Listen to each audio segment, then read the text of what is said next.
Hi everyone, once again you all welcome the wonderful session of the CP Smart Classes.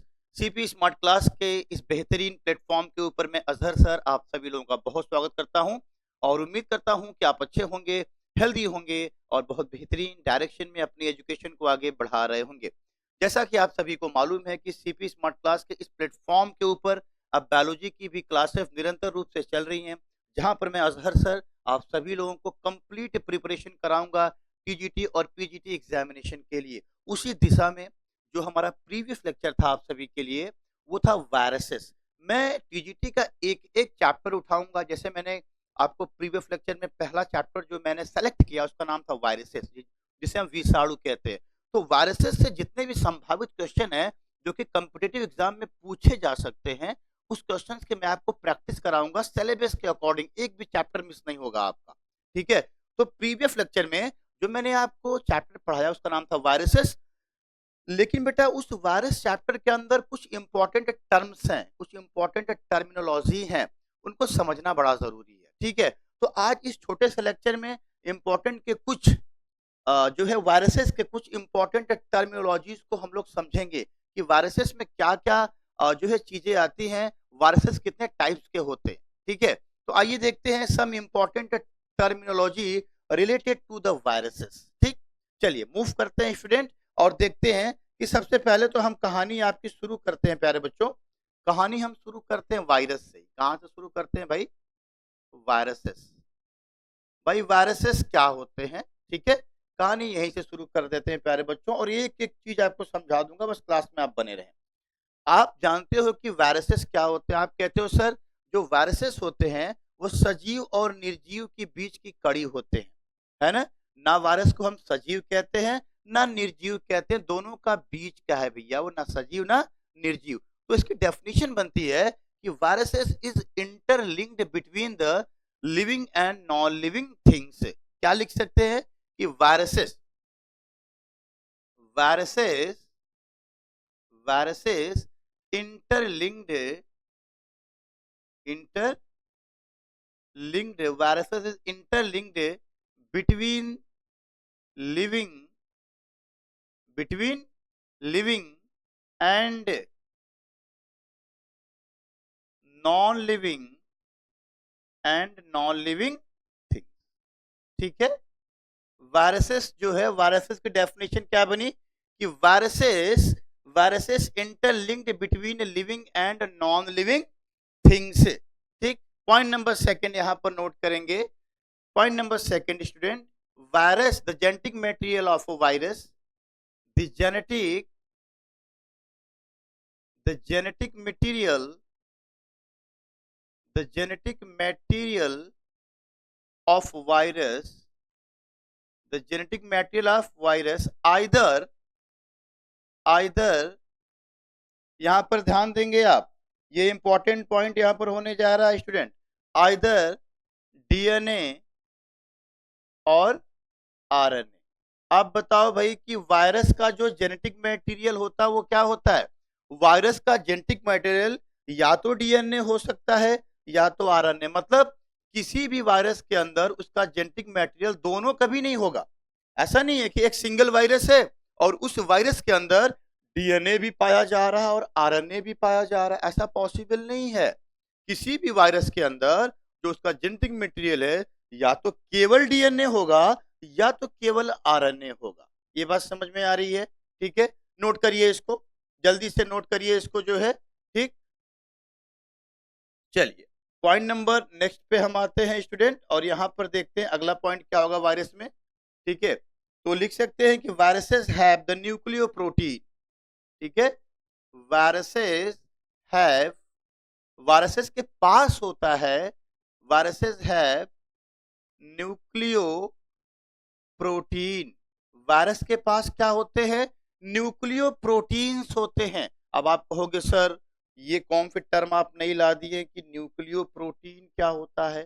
बेटा nucleo protein का मतलब होता है virus के पास क्या हो? न्यूक्लिक एसिड हो। क्या हो? Nucleic acid plus protein. Nucleic acid plus protein को मिला के ही क्या बोलते हैं? न्यूक्लियो प्रोटीन बोलते हैं। और न्यूक्लियो प्रोटीन और न्यूक्लिक एसिड का मतलब क्या होता है? न्यूक्लिक एसिड का मतलब होता है, एक एक टर्म समझाना है आपको। न्यूक्लिक एसिड का मतलब होता है स्टूडेंट कि डीएनए डीएनए एंड आरएनए को ही क्या कहते हो आप? न्यूक्लिक एसिड कहते हो। तो जो एक वायरस होता है, अगर में न्यूक्लियर प्रोटीन लिखा है तो मतलब इसमें न्यूक्लिक एसिड भी जुड़ा हुआ है, इसमें प्रोटीन भी जुड़ा हुआ है। ठीक, नोट करिए इसको फटाफट, एक एक पॉइंट को आपको नोट करना है प्यारे बच्चों, एक एक पॉइंट को। ठीक है, the last point in viruses, आखिरी पॉइंट वायरसेस में मैं आपको नोट करा देता हूं student. Viruses viruses causes disease, viruses cause disease कहां पर? in plants and animals, in plant and animals both। ठीक है, वायरसेस जो है बीमारी पैदा करते हैं पौधों में और इंसानों में, दोनों में भाई बीमारी देंगे वायरस, ऐसा नहीं है। अभी कुछ ऐसे वायरस की भी स्टडी हम आपको कराएंगे जो केवल एनिमल में डिजीज कॉज करेंगे, कुछ ऐसे वायरस को पढ़ाऊंगा जो केवल पौधों में जो है डिजीज कॉज कराएंगे। लेकिन जो कंप्लीट वायरस होते हैं ये बीमारी कॉज कहां पर करते हैं? ये बीमारी कॉज करते हैं पौधों में भी और एनिमल्स में भी कॉज करते हैं। This is all about the virus. ये छोटी छोटी समरी है स्टूडेंट। इन छोटे छोटे कॉन्सेप्ट के अकॉर्डिंग आपका जो कॉन्सेप्ट है ना वो बिल्ड होगा, तैयार होगा। तो हम लोग कभी ऐसा सोचते हैं सर आप बड़े बेसिक से पढ़ा रहे हो। भैया आप सोचो कि अगर मैं बेसिक नॉलेज नहीं है आपके पास तो how we can say that कि आप कोर कॉन्सेप्ट को समझ पाओगे? तो बेसिक का होना बड़ा जरूरी है, उसके बाद धीरे धीरे हम कोर कॉन्सेप्ट की तरफ भी बढ़ेंगे। तो वायरसेस की पूरी टर्म आपको अगर में क्लियर हो गई है मेरे प्यारे बच्चों, तो हम मूव करते हैं अगली दिशा में, और वहां पर इसको आप नोट करते जाइए बेटा। वहां पर हम पढ़ेंगे वायराइड्स। क्या पढ़ेंगे? वायराइड्स पढ़ेंगे। ठीक है, अगला जो पढ़ेंगे क्या पढ़ेंगे? वायराइड्स क्या होता है भाई, वायराइड्स क्या होता है। ठीक है, तो चले अब देखते हैं वायराइड्स क्या होता है। ठीक, तो वायराइड्स को सरफेस पे डिस्कवरी से चलते हैं। ठीक है, the viroids discovered by T O. Diener. कल मैंने आपके लिए एक क्वेश्चन में लेके आया था कि वायराइड्स की डिस्कवरी किसने की थी, तो वहां पर ऑप्शन में था टी.ओ. डाइनर साहब थे। ठीक है, तो वहां से ये क्वेश्चन फ्रेम हो सकता है। टी.ओ. डाइनर ने 1971 में, कब स्टूडेंट? 1971 में टी.ओ. डाइनर साहब ने वायराइड्स की डिस्कवरी की। ठीक, नोट करिए इसको, फटाफट नोट करते जाइए मेरे साथ साथ। ठीक है, अब अगला पॉइंट इसमें आप लिखेंगे प्यारे बच्चों, अगला पॉइंट लिखेंगे। ठीक है, इन वायराइड्स, क्या लिखेंगे? इन वायराइड्स। ठीक, ओनली न्यूक्लिक एसिड। ठीक है, बट प्रोटीन इज absent। ये बड़ी इंपॉर्टेंट बात है प्यारे बच्चों यहाँ पर कि वायराइड्स के अंदर देखिए यहाँ पर क्या हो रहा है, वायराइड्स के अंदर क्या हो रहा है कि there is only nucleic acid. वहां पर केवल क्या है? न्यूक्लिक एसिड है। ये देखिए न्यूक्लिक एसिड, लेकिन प्रोटीन अब्सेंट होता है। अब अगर मैं एग्जाम में कोई क्वेश्चन फ्रेम करे, पूछे कि वायराइड्स हैव और आपको 4 ऑप्शन देता है, nucleic acid, protein, cell wall, cell membrane, जो भी कहता है, तो आपका ऑप्शन जाएगा न्यूक्लिक एसिड। तो वायराइड्स के पास केवल न्यूक्लिक एसिड होता है, प्रोटीन नहीं होता। इस बात को आप ध्यान से देखेंगे, नोट करिए इसको भी, इस पॉइंट को भी नोट करिए प्यारे बच्चों। अगला, ठीक है, अगला प्यारे बच्चों, अगला पॉइंट इन वायराइड्स में हम देख लेते हैं क्या है कि वायराइड्स, ठीक, अगला पॉइंट हम नोट करते हैं इसमें। ठीक है, कि viroids causes disease only in plant। ये बड़ी इंपॉर्टेंट बात है प्यारे बच्चों कि जो वायराइड्स होते हैं ये बीमारी पैदा तो करते हैं भैया, बीमारी देते हैं यार, ऐसा नहीं है, लेकिन कहां पर देते हैं? केवल पौधों में। कहां पर देते हैं? वायरस बीमारी तो पैदा करते हैं, डिजीज कॉज करते हैं, लेकिन कहां पर करते हैं? इन प्लांट्स ओनली, केवल पौधों के अंदर। तो अगर मैं ये पौधों के अंदर बीमारी कॉज करते हैं प्यारे बच्चों, तो क्या इसको हम बोल दें कि वायरस? एक इंपॉर्टेंट लाइन यहां से बन सकती है कि virus is called, virus is called, इसको हम बोल देंगे बेटा प्लांट, क्या बोल देंगे इसको? प्लांट वायरस भी कहते हैं इसको। क्या कहते हैं? वायरस को क्या कहते हैं बच्चा? Plant virus. चलिए, अगर मैं कोई आपसे क्वेश्चन करता है कि वायरस को हम प्लांट वायरस क्यों कहते हैं, तो आप कहोगे सर बिकॉज कि जो वायरस होते हैं ये केवल प्लांट्स में बीमारी कॉज करते हैं, इस वजह से इनको हम क्या बोलते हैं? प्लांट वायरस बोलते हैं। फटाफट नोट करते जाइए एक एक पॉइंट को, फिर अगले जो है टॉपिक की तरफ अब मूव करते हैं। इसमें लास्ट पॉइंट और नोट कर लें बेटा, ठीक है? अब तक जो है, ठीक है, 30, ठीक है, 30 वायरस, 30 वायरस आर डिस्कवर्ड। अभी तक कितने वायरस की डिस्कवरी हो चुकी है बेटा? नोट करिए एक एक पॉइंट। अभी तक कितने वायरस की डिस्कवरी हो चुकी है? 30 वायरस, 30 वायरस की डिस्कवरी अभी तक हो चुकी है। तो चलिए थोड़ा सा कंपैरिजन कर लेते हैं इन दो चीजों में कि वायरसेस, देखिए वायरसेस के पास क्या होता है प्यारे बच्चों? जेनेटिक मटेरियल डीएनए होगा या आरएनए होगा, मतलब न्यूक्लियो प्रोटीन होगा। न्यूक्लियो प्रोटीन का मतलब का क्या होता है? जहां पर डीएनए आरएनए प्लस प्रोटीन हो, ठीक। ये डिजीज कॉज करते हैं प्लांट में भी और एनिमल में। वायरस में आइए, वायरस को डिस्कवर किया था टी.ओ. डाइनर साहब ने 1971 में। स्टूडेंट, वायरस के पास केवल न्यूक्लिक एसिड होता है, प्रोटीन एब्सेंट होता है, और यहाँ पर दोनों था। देख रहे हैं, कंपैरिजन करना है, एनालिसिस ढंग से करना है आपको। यहाँ पर न्यूक्लिक एसिड भी था, प्रोटीन था, यहाँ केवल न्यूक्लिक एसिड, यहाँ प्रोटीन एब्सेंट है, ठीक। और ये जो वायरस होते हैं ये केवल पौधों में बीमारी देते हैं, लेकिन ये पौधों में भी देते हैं और एनिमल में भी देते हैं, ठीक। वायरस को हम प्लांट वायरस भी कहते हैं बेटा, और इसकी अभी तक 30 वायरस की डिस्कवरी हो चुकी है। तो आई थिंक आपको जो है यहाँ पर कंप्लीट बात समझ में आई होगी कि वायरस क्या है और वायराइड्स क्या है, ठीक। चलिए अब थोड़ा सा हम मूव करते हैं बेटा अगले जो है टॉपिक की तरफ, जहां पर मैं आपके लिए एक नई स्लाइड यहां से चूज कर लेता हूं, ठीक, जहां से आपको डिफिकल्टी ना हो। चलिए तो ऐड करते हैं एक नई स्लाइड। तो वायरस खत्म किया, वायरस खत्म किया, ठीक है। अब अगले टॉपिक की तरफ बढ़ते हैं हम, जहां पर पढ़ेंगे प्रायोन्स। क्या बेटा? प्रायोन्स पढ़ेंगे। क्या पढ़ेंगे हम? प्रायोन्स क्या होता है भैया? चलिए चलिए आ जाइए, ठीक। आइए देखते हैं कि प्रियॉन्स क्या होते हैं भैया। प्रियॉन्स क्या होते हैं? चलिए देखिए प्रियॉन्स क्या होते हैं, ठीक है। देखिए प्रियॉन्स को हम लिखते हैं प्यारे बच्चों, प्रियॉन्स इज द प्रियॉन्स, ठीक है। ये क्या होते हैं? प्रियॉन्स इज, ठीक है, इन्फेक्शियस प्रोटोनेसियस। क्या बोलते हैं इनको? इन्फेक्शियस, इन्फेक्शियस प्रोटोनेसियस, प्रोटोनेसियस, ठीक है, एजेंट, प्रोटोनेसियस एजेंट। ये क्वेश्चन एग्जाम में आया हुआ है कि प्रायोन्स क्या होते हैं। अगर मैं प्रायोन्स को आप, अगर मैं प्रायोन्स को आप क्या बोल रहे हो, ध्यान से देखो, अगर मैं आप प्रायोन्स को आप बोल रहे हो स्टूडेंट, क्या प्रोटेनेशियस, इन्फेक्शियस प्रोटेनेशियस एजेंट बोल रहे हो, इसका मतलब इनके पास प्रोटीन होता है लेकिन न्यूक्लिक एसिड एब्सेंट होता है, ठीक है। तो यहाँ पर लिख सकते हो आप, अगला पॉइंट लिख सकते हो यहाँ पर, क्या लिख सकते हो, ठीक है। अगला पॉइंट यहाँ पर हो सकता है कि prions have no,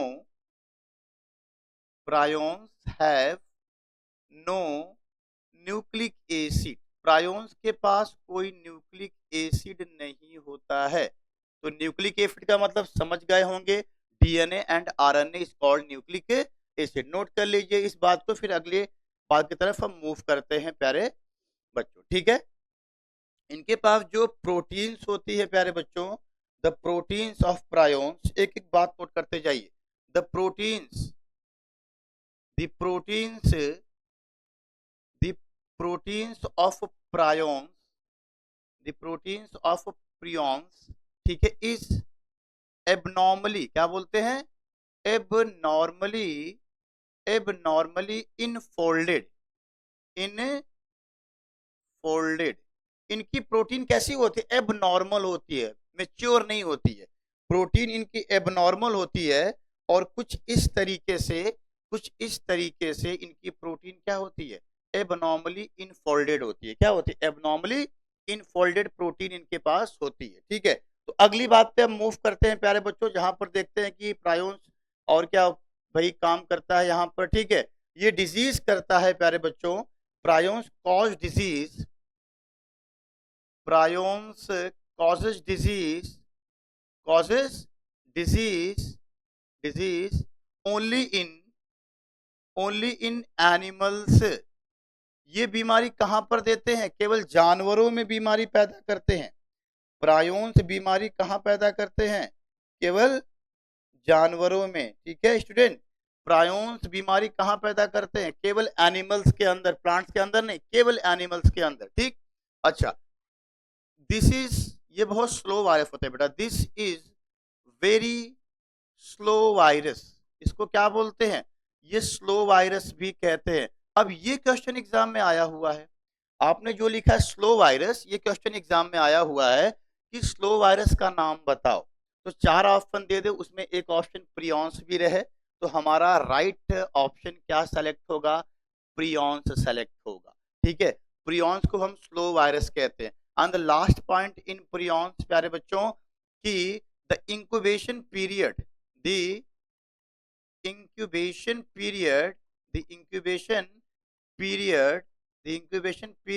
of prions is very high। अब यहां पर एक टर्म आ गया प्यारे बच्चों, आप कहोगे सर ये इंक्यूबेशन पीरियड क्या होता है? जैसे आप कह रहे हो ना कि प्रायोन्स एक स्लो वायरस है, अगर मैं किसी एनिमल के अंदर ये वायरस एंट्री करता है तो इसके सिम्टम आने में साल भी लग सकते हैं, कई साल भी लग सकते हैं, क्योंकि स्लो वायरस है। जैसे HIV वायरस, अगर मैं ह्यूमन को HIV हो गया तो सिम्टम कल भी आ सकता है, और सिम्टम जो है 5 से 10 साल तक भी वो वायरस ह्यूमन के अंदर छिपा रह सकता है। तो अगर मैं किसी को HIV हो गया तो उसके सिम्टम आने में 5 से 10 साल भी लग सकते हैं। तो इसका मतलब क्या हुआ कि इंक्यूबेशन पीरियड क्या हो गया? बहुत ज्यादा हो गया, हाई हो गया। तो ये स्लो वायरस है, बॉडी में जाता है अगर मैं किसी एनिमल के, तो सिम्टम आने में कई साल भी लग जाते हैं। तो इस वजह से यहाँ लिखा है the incubation period is very high. सब नोट कर लीजिए, फटाफट नोट कर लीजिए भाई। ठीक है, चलिए इसको जो है लास्ट पॉइंट इसमें लिख लीजिए। तो डिस्कवरी, इसकी डिस्कवरी कौन की? डिस्कवरी ऑफ प्रियॉन्स बाय प्रूजिनर ने की थी बेटा। कौन किया था? प्रूजिनर ने किया था, ये नोट करिएगा। प्रायोन्स की डिस्कवरी कौन किया? प्रूजिनर ने किया, और इनको नोबेल प्राइज मिला गया, awarded Nobel prize, awarded Nobel prize दिया गया इनको प्यारे बच्चों। क्या दिया गया? नोबेल प्राइज दिया गया। किस फील्ड में दिया गया इनको? फिजियोलॉजी एंड मेडिसिन में, फिजियोलॉजी एंड मेडिसिन के अंदर इनको नोबेल प्राइज दिया गया, फिजियोलॉजी एंड। ये देखिए, ये क्वेश्चन यहां से एग्जाम में बन सकता है, ये जो मैं लिखा हूं। प्रायोन्स इंपॉर्टेंट है भैया, प्रायोन्स के अंदर इसको कहते हैं इन्फेक्शियस प्रोटीनेशियस एजेंट, मतलब इनके पास न्यूक्लिक एसिड नहीं होता, केवल प्रोटीन होता है। प्रायोन्स के पास यहां पर मैंने लिखा ना नो न्यूक्लिक एसिड। प्रायोन्स जो होते हैं इनका जो प्रोटीन होता है वो एबनॉर्मली इनफोल्डेड होता है। प्रायोन्स डिजीज कॉज करते हैं केवल जानवरों के अंदर। ठीक है, ये बहुत स्लो वायरस है, बहुत धीरे धीरे अपना एक्शन करता है। इसका इंक्यूबेशन पीरियड क्या है? बहुत ज्यादा होता है। उसके बाद इसकी डिस्कवरी कौन किया? प्रूजिनर ने किया, और इनको नोबेल प्राइज दिया गया। किस फील्ड में? फिजियोलॉजी एंड मेडिसिन के फील्ड में नोबेल प्राइज दिया गया प्रूजिनर को। तो नोट कर लीजिए इन सारी बात को, फटाफट नोट करते जाइए प्यारे बच्चों। तो मैक्सिमम चीजें प्यारे बच्चों मैंने आपको समझाई। आपने पढ़ा वायरस, आपने पढ़ा वायराइड्स, आपने पढ़ा प्रायोन्स। ये अलग अलग वायरस है और अलग अलग ये वर्क करते हैं। ठीक है, तो सबके बारे में आपने ध्यान से समझ लिया होगा। कल मैं आपके लिए एक छोटा सा लेक्चर और लेके आऊंगा, जिस लेक्चर में मैं आपको समझाऊंगा कि एक्चुअली में कि जो है विरियोइड क्या होते हैं, ठीक है, और वीरियोसॉइड क्या होते हैं, विरियोइड एंड वीरियोसॉइड। तो आज के लेक्चर में बस इतना ही। इन तीन टर्म्स को अपने आप दिमाग में रखिएगा, viruses, viroids and prions, because of इन तीनों से एग्जाम में कई बार क्वेश्चन पूछे जा चुके हैं। तब तक के लिए आप सभी को बेस्ट ऑफ लक, और मैं चाहता हूं कि आप इसी तरीके से अपने हार्डवर्क को करते रहिए, अपने एजुकेशन को मजबूती से पकड़े रहिए।